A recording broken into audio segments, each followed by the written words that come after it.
Hello friends, ഞാൻ നിങ്ങളുടെ സ്വന്തം മജി.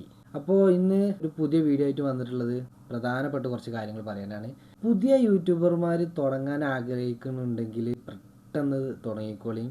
കാരണം എന്താ വെച്ചാൽ ഒരു 2030 2035 വന്നു കഴിഞ്ഞാൽ യൂട്യൂബ് ചാനൽ എല്ലാവരുടെ അടുത്തും യൂട്യൂബ് ചാനൽ ഉണ്ടാവും. യൂട്യൂബ് കാണാൻ ആഗ്രഹിക്കുന്നവരുണ്ടാവില്ല, വ്യൂസ് കുറയും. ഇപ്പോൾ നമ്മൾ കുറച്ച് ടൈറ്റായി തുടങ്ങിയിരിക്കണ്, കൂടുതൽ യൂട്യൂബർമാർ വന്നുകൊണ്ടിരിക്കുകയാണ്. അപ്പോൾ അത് പ്രത്യേകം ശ്രദ്ധിക്കണം. അപ്പോൾ എല്ലാവരും പുതിയതായിട്ട് എത്രയും പെട്ടെന്ന് യൂട്യൂബ് ചാനൽ പെട്ടെന്ന് തുടങ്ങാൻ ഏറ്റവും നല്ലൊരു ഐഡിയ. വെറും 500 സബ്സ്ക്രൈബറും 3000 മണിക്കൂർ വാച്ച് അവർ മാത്രം മതി, പെട്ടെന്ന് മോണിറ്റേഷൻ ആക്കാൻ കഴിയും. അപ്പോൾ അതുകൊണ്ട് പെട്ടെന്ന് തുടങ്ങിക്കോളൂ. ഓക്കെ, അപ്പോൾ ഇനി പറയാൻ പോകുന്നത് പുതിയ യൂട്യൂബർമാർ തുടങ്ങിയവർക്കുള്ള ഒരു ടിപ്സ് ആയിട്ടാണ്. അപ്പോൾ അവർ യൂട്യൂബിൽ വീഡിയോ അപ്ലോഡ് ചെയ്യുമ്പോൾ ക്ലിയർ കമ്മിയുള്ള ചെറിയ പ്രശ്നങ്ങളുണ്ട്. അപ്പോൾ അത് ഞാനും ആദ്യം ചെയ്തപ്പോൾ നല്ല ക്ലിയർ കമ്മി ഉണ്ടായിരുന്നു, ഞാൻ കഴിഞ്ഞ വീഡിയോസിൽ പറഞ്ഞിട്ടുണ്ടായിരുന്നു. അപ്പോൾ അത് പരിഹരിക്കാൻ വേണ്ടിയിട്ട് എങ്ങനെയാണ് നമുക്ക് ചെയ്യാൻ കഴിയുക, അത് പറഞ്ഞു തരാൻ വേണ്ടിയിട്ടാണ് ഞാനിപ്പോൾ വന്നിരിക്കുന്നത്. നമ്മൾ വീഡിയോയിലും യൂട്യൂബ് വീഡിയോ ആയിട്ട് യൂട്യൂബിൽ നമുക്ക് അപ്ലോഡ് ചെയ്യാം, Y2 സ്റ്റുഡിയോയിലായിട്ട് അപ്ലോഡ് ചെയ്യാൻ കഴിയും. നമ്മൾ Y2 സ്റ്റുഡിയോയിലായിട്ടാണ് ഞാനിപ്പോൾ അപ്ലോഡ് ചെയ്യുന്നത്. അതുകൊണ്ട് ഇപ്പോൾ എൻ്റെ വീഡിയോസ് എല്ലാം നല്ല ക്ലിയർ ഉണ്ട്. അപ്പോൾ ഇനി എപ്പോഴെല്ലാം വീഡിയോസ് അപ്ലോഡ് ചെയ്യണം, എന്നാലും നമുക്ക് വ്യൂസും സബ്സ്ക്രൈബറും കിട്ടുള്ളൂ. ഏറ്റവും കൂടുതൽ വാച്ച് അവർ എപ്പോഴാണ് കിട്ടുന്നത് എന്നുള്ളത് Y2 സ്റ്റുഡിയോ സെറ്റിങ്സിൽ പോയിട്ട് നമ്മൾ അത് നോക്കിയാൽ നമുക്ക് കാണാൻ കഴിയും. അപ്പോഴെല്ലാം നമ്മൾ ആ ടൈമിൽ ഒരാഴ്ചത്തെ ടൈമാണ് അതിൽ വരിക. അപ്പോൾ ആ ഒരാഴ്ചയുടെ നമുക്ക് ആ സമയത്തിൽ എത്ര ആൾക്കാർ നമ്മളെ വീഡിയോസ് ഏത് സമയത്താണ് നമ്മൾ വീഡിയോസ് കാണാൻ പറ്റിയിട്ടുള്ളത് കണ്ടിരിക്കുന്നത് എന്നുള്ളത് നമുക്ക് ശ്രദ്ധിച്ച് കാണാൻ കഴിയും. ആ സമയത്ത് അപ്ലോഡ് ചെയ്താൽ എന്തായാലും നമുക്ക് റീച്ച് കിട്ടും എന്നുള്ള ഷുവർ ഉറപ്പുണ്ട്. അപ്പോൾ ഞാനത് പറയുന്നത് പ്രത്യേകം ശ്രദ്ധിക്കണം. അപ്പോൾ നിങ്ങളത് കാണുക. ക്രോം ഓപ്പൺ ചെയ്തതിന് ശേഷം അതിൽ യൂട്യൂബ് എന്ന് പറയുന്ന ഭാഗം കാണും, അത് ക്ലിക്ക് ചെയ്യാം. അത് ക്ലിക്ക് ചെയ്താൽ നമ്മൾ യൂട്യൂബ് ഓപ്പൺ ആയിട്ട് വരും. അതിൽ നമ്മൾ എന്ന് പറയുന്ന ഭാഗത്ത് നമ്മൾ ക്ലിക്ക് ചെയ്യാം. നമ്മളുടെ പ്രൊഫൈൽ ഓപ്പൺ ആയിട്ട് വരും.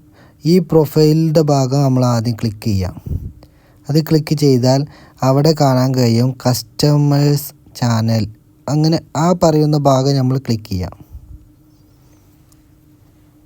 അങ്ങനെ ക്ലിക്ക് ചെയ്താൽ നമ്മൾക്ക് ഒരു പുതിയ പേജ് ഓപ്പൺ ആയിട്ട് വരും. നമ്മൾ എന്ത് കാര്യങ്ങൾ Y2 സ്റ്റുഡിയോയിൽ ചെയ്യുമ്പോഴും ആ Y2 സ്റ്റുഡിയോയിൽ ചെയ്യുന്ന കാര്യങ്ങൾ ഇതിലാണ് എല്ലാ കാര്യങ്ങളും സെറ്റ് ചെയ്യേണ്ടത്. ഇതിൽ കാര്യങ്ങൾ സെറ്റ് ചെയ്യുമ്പോൾ പ്രത്യേകം ശ്രദ്ധിക്കേണ്ട കാര്യം എന്താണെന്ന് വെച്ചാൽ ഇതിൽ ചെയ്യുന്ന കാര്യം മാത്രമേ നമ്മളെ യൂട്യൂബിൽ അപ്ലോഡ് ആവുള്ളൂ. അതിനുശേഷം ഇടത്തെ ഭാഗത്തുനിന്ന് 4ാമത്തെ അനലൈറ്റിക്സ് എന്ന് പറഞ്ഞ അത് ഓപ്പൺ ആക്കുക. അത് ഓപ്പൺ ആക്കിയാൽ നമുക്ക് കാണാൻ കഴിയും നമ്മളെ എത്ര വ്യൂസ് വന്നിക്കണ്, എത്ര വാച്ച് അവർ അയക്കണ്, എത്ര സബ്സ്ക്രൈബർ ഉണ്ട് എന്നെല്ലാം നമുക്ക് അതിൽ കാണാൻ കഴിയും. അതിന് നേരെ മേലെ ഓഡിയൻസ് എന്ന് പറയുന്ന ഭാഗം ക്ലിക്ക് ചെയ്യുക.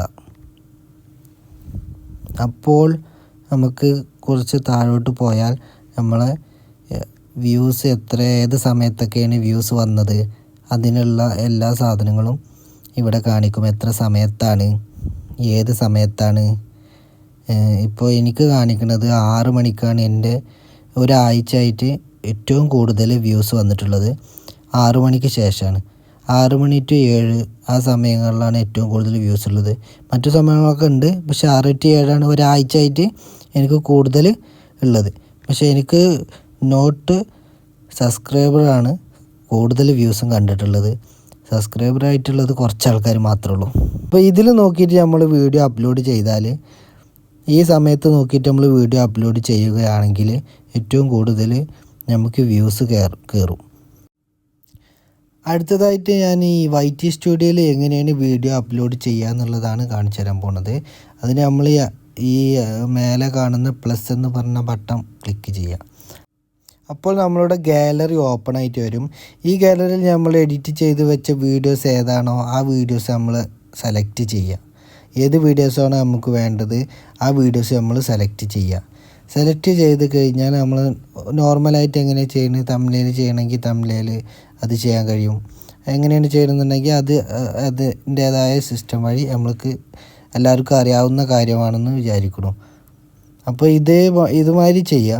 പിന്നെ ഏറ്റവും കൂടുതൽ പ്രത്യേകം ശ്രദ്ധിക്കേണ്ട കാര്യം, എപ്പോഴും നമ്മൾ അൺലിസ്റ്റഡിൽ ഇട്ടിട്ട് വേണം വീഡിയോ അപ്ലോഡ് ചെയ്യാൻ.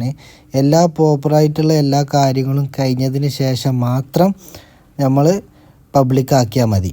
ഓക്കെ, അത് പ്രത്യേകം ശ്രദ്ധിക്കേണ്ട ഒരു കാര്യമാണ്. അപ്പോൾ ആദ്യമായിട്ടാണ് വീഡിയോസ് നിങ്ങൾ അപ്ലോഡ് ചെയ്യുന്നുണ്ടെങ്കിൽ അപ്പോൾ ആദ്യമൊക്കെ 0 സബ്സ്ക്രൈബറൊക്കെ ഉണ്ടാവുക. പിന്നെ നമുക്കതിങ്ങനെ സാവധാനം കൂടി വരും. ഡെയിലി വീഡിയോസ് ചെയ്താൽ മതിയാവും. ഞാൻ പറഞ്ഞു തന്ന കാര്യങ്ങളെല്ലാം നിങ്ങൾക്ക് ഇഷ്ടപ്പെട്ടു എന്ന് ഞാൻ വിശ്വസിക്കുന്നു. അപ്പോൾ തീർച്ചയായിട്ടും എന്നെ സബ്സ്ക്രൈബ് ചെയ്യുക, എൻ്റെ കൂടെ ഉണ്ടാവുക, ലൈക്ക് ചെയ്യുക, കമൻറ്റ് ചെയ്യുക. എന്തെങ്കിലും സംശയങ്ങളുണ്ടെങ്കിൽ, എന്തെങ്കിലും ഞാൻ പറഞ്ഞ കാര്യത്തിൽ എന്തെങ്കിലും മിസ്റ്റേക്ക് ഉണ്ടെങ്കിൽ എന്നോട് മെസ്സേജായിട്ട് അയക്കണം. എന്നാലേ എനിക്കത് കുറച്ചും കൂടി ഡെവലപ്പായി ചെയ്യാൻ കഴിയുള്ളൂ. അപ്പോൾ നിങ്ങളോടുള്ള വിശ്വാസത്തോടെ ഞാൻ ഇനി വീഡിയോ ചെയ്യുമെന്ന് ഞാൻ പ്രതീക്ഷ തരുന്നു.